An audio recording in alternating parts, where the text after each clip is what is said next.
এক যুবক ভাই প্রণাম সেরে জানালেন তার মন ভালো থাকে না, যে কাজে হাত দেন যেন ঠিকমতো হয় না। লোকজনের সাথে সম্পর্কগুলো দিনে দিনে খারাপ হয়ে যাচ্ছে।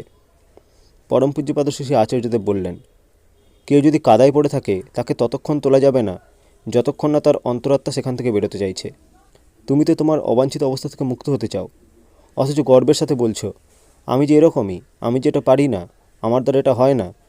তাহলে কি পারবে নিজেকে বদলাতে? যদি তোমার ভুলের জন্য তোমার কোনো গ্লানি না থাকে, তবে তুমি মুক্ত হবে কি করে? যদি গ্লানি হয় তবে আশা আছে, তবে পথ তুমি খুঁজে বের করে ফেলবে। আর যদি গ্লানিবোধ না হয়, তবে এত সুন্দর জীবন নিয়ে ওই কাদাতেই পড়ে থাকতে হবে। তুমি কি জীবনের পুরোটা জানো? কবে মঙ্গল কবে অমঙ্গল, জীবনের এইসব গল্পটা জানো? নিশ্চয়ই না। তবে তুমি যে এই সিদ্ধান্তে পৌঁছালে আমি এটা পারি না, আমার দ্বারা ভালো কাজ হয় না, কি করে পৌঁছালে? নিজের জীবন, যেটাকে তুমি নিজে বয়ে নিয়ে যাচ্ছ, সেটা পরের মুহূর্তটা তুমি জানো না। তবে কী করে বাইরের কোনো ঘটনা বস্তুকে বিষয়কে নিয়ে তুমি ভেবে নিচ্ছ যে এটা হবে না? বাইরের ঘটনা বিষয় বস্তু এগুলো তোমার হাতে নেই, সেটাকে তোমার হাসিল করতে হবে।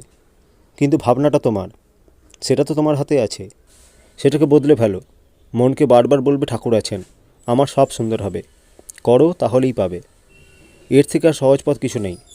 চেষ্টা করো, ঠাকুর বলেছেন না, চেষ্টাটা অম্লান হলেই পাওয়া। তাহলে এভাবেই সব পেয়ে যাবে।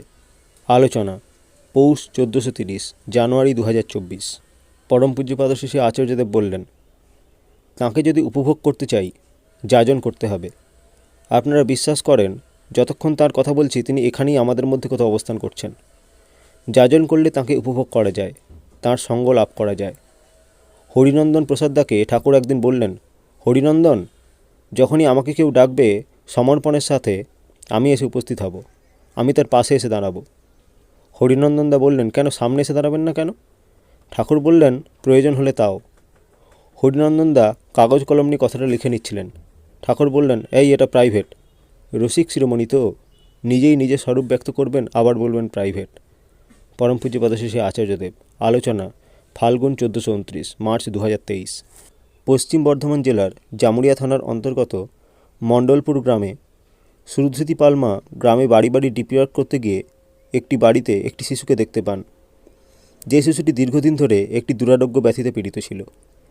এই রোগের কারণে তার সারা দেহটি গলে গিয়েছিল এবং তার হাত থেকে পোকা বের হচ্ছিল। বাচ্চাটিকে এই রোগের হাত থেকে মুক্ত করার জন্য অনেক ডাক্তারের অধীনে চিকিৎসারত হয়ে থাকতে হয়, কিন্তু রোগ থেকে সে মুক্তি পায়নি।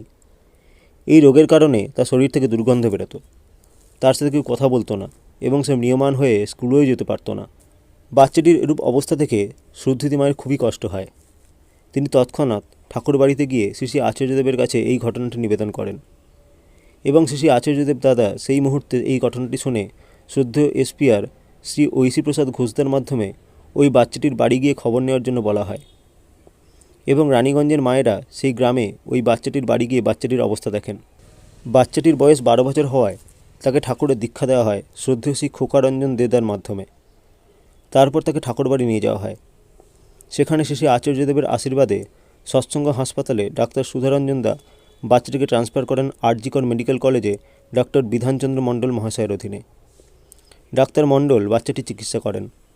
তারপর তিনি বাচ্চাটিকে ট্রান্সফার করেন স্কিন ডিপার্টমেন্টের ডাক্তার সুধীরচন্দ্র ঘোষ মহাশয়ের অধীনে। স্কিন ডিপার্টমেন্টের বিভাগীয় চিকিৎসক বাচ্চাটিকে দেখেন এবং হাসপাতালে ভর্তি করার পরামর্শ দেন, কিন্তু বাচ্চাটির সাথে তেমন কেউ না থাকায় বাচ্চাটিকে ভর্তি করা সম্ভব হয়নি। শ্রী আচার্যদেবের আশীর্বাদে কলকাতায় 68 নম্বর সূর্যসেন স্ট্রিটে মন্দিরে থাকবার ব্যবস্থা করা হয় এবং সেখান থেকেই বাচ্চাটির চিকিৎসা সম্ভব হয়।